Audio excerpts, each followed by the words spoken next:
దేవుని నామానికి స్తుతి కలుగునుగాక.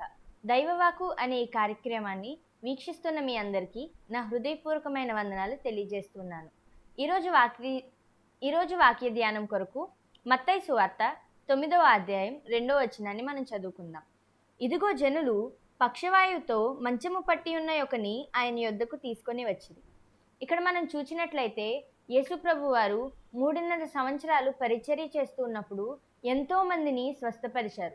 ఎంతో మందిని స్వస్థపరుస్తూ ఉన్నప్పుడు ఆ వార్త చాలా మందికి తెలిసినప్పుడు ఎంతో మంది ఆయన దగ్గరకు స్వస్థత కోసం వచ్చారు.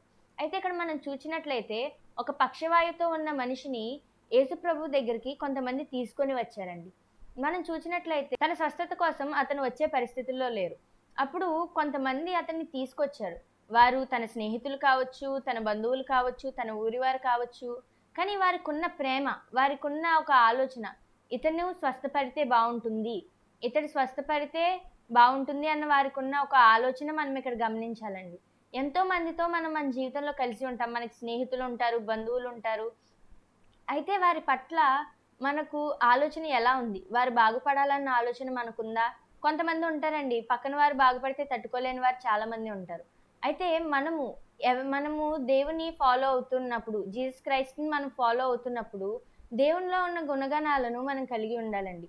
పక్కవారిని బాగుపరచాలి, లేకపోతే ఇతను దేవుని కోసం తెలుసుకోవాలి. మన జీవితంలో ఎంతో మంది మనం వేరు వేరు మతాల వారిని, కులాల వారిని మనం కలుస్తూ ఉంటాం. ఎన్నో సమస్యల్లో ఉన్న వారిని కలుస్తూ ఉంటాం. అలా సమస్యల్లో ఉన్న వారిని కలిసినప్పుడు మనం వారికి చెప్పగలగాలండి, మా దేవుడు స్వస్థపరచు దేవుడు, మా దేవుడు చూచే దేవుడు, మా దేవుడు మిమ్మల్ని స్వస్థపరుస్తాడు, మీ కష్టాల్ని తీర్చగలుగుతాడు, మీరు మా దేవుని దగ్గరికి రండి అని మనం ఒక మాట వారికి చెప్పగలగాలండి. ఇక్కడ మనం చూసినట్లయితే ఒకవేళ వారు తీసుకొచ్చిన వారు ఆ పక్షవాయువు గల రోగిని యేసుప్రభు గారి దగ్గరికి తీసుకురాకపోయి ఉంటే అతను ఎప్పటికీ స్వస్థత పొందుకునేవాడు కాదు. కానీ వారు తీసుకొచ్చారు. అలాగే మన జీవితంలో ఎంతో మంది మనకి భారాలతో ఉన్నవారు కనిపిస్తూ ఉంటారు. వారిని మనం దేవుని దగ్గరికి తీసుకురాగలగాలండి. ఇంకా మనము మన చుట్టూ ఉండే మనుషుల్ని, who we surround ourselves with, మన చుట్టూ ఉండే మనుషులు మనల్ని దేవుని దగ్గరికి తీసుకువెళ్తున్నారా, లేకపోతే మనల్ని దేవుడి దగ్గర నుండి దూరంగా తీసుకువెళ్తున్నారా అనేది కూడా మనం ఆలోచించాలండి. దేవుని దగ్గరికి తీసుకువెళ్ళే మనుషుల చుట్టూ మనం ఉండాలి. మనకి తెలుస్తుందండి, ఈ మనుషులు దేవునికి వీళ్ళు దూరంగా ఉంటున్నారు, వీళ్ళు దేవునికి దగ్గరగా ఉంటున్నారు అని మనకు తెలిసినప్పుడు మనం దేవునికి దగ్గరగా మనల్ని తీసుకువెళ్ళే మనుషులు, ప్రార్థన చేసే మనుషులతో, వాక్యం చదివే మనుషులతో మనం ఎక్కువ సహవాసం చేయాలండి. మనము ఎవరితో సహవాసం చేస్తే వారిలాగే మారతామని అంటూ ఉంటారు. కాబట్టి మనం సహవాసం చేసే మనుషులు ఎలా ఉండాలంటే దేవునికి దగ్గరగా ఉన్నవారుగా ఉండాలి. దేవునితో ఉండేవారితో మన సహవాసం ఎక్కువగా చేయాలి. లోకస్తులతో మనం సహవాసం చేసినప్పుడు మనం కూడా దేవునికి దూరం అయ్యే పరిస్థితులు చాలా ఎక్కువగా ఉంటాయి. ముందు మనం ఎంత భక్తున్నా మనం లోకస్తులతో ఒకవేళ స్నేహం చేస్తే వారిలా మారిపోయే అవకాశాలు ఎన్నో ఉంటాయి. మనం దేవుని యందు భక్తి గల బిడ్డలతో సహవాసం చేయాలి.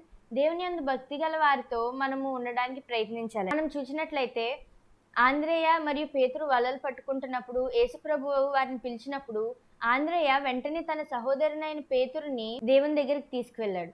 అలాగే మనం చూడొచ్చు, యోహాను 1:45-46లో మనం చూసినట్లయితే ఫిలిప్పు నతానియేలు అనే ఒక వ్యక్తిని దేవుని దగ్గరికి తీసుకువెళ్ళాడు. అలాగే మనం కూడా మన చుట్టూ ఉన్న వారిని ఇన్ఫ్లుయెన్స్ చేయగలగాలండి. అంటే మనలో దేవుని ప్రేమ వారికి కనబడినప్పుడు వారు మనలో నుండి దేవుని తెలుసుకోవాలండి. అటువంటి విశ్వాసము, అటువంటి మంచి తలంపులు దేవుడు మనకి ఇచ్చిన గాక. ప్రార్థించుకుందాం. స్తోత్రం స్తోత్రం మహాపరిశుద్ధుడు ఘనమైన దేవానికి వందనాలు, స్తోత్రాలు, స్తుతులు తండ్రి. ఏసీఐ దైవవాకు అనే కార్యక్రమం ద్వారా తండ్రి రోజు మాతో మాట్లాడుతున్నందుకు నీకు వందనాలు తెలియజేస్తున్నాం తండ్రి. గొప్ప దేవుడానికి వందనాలు తండ్రి ఏసయ్య.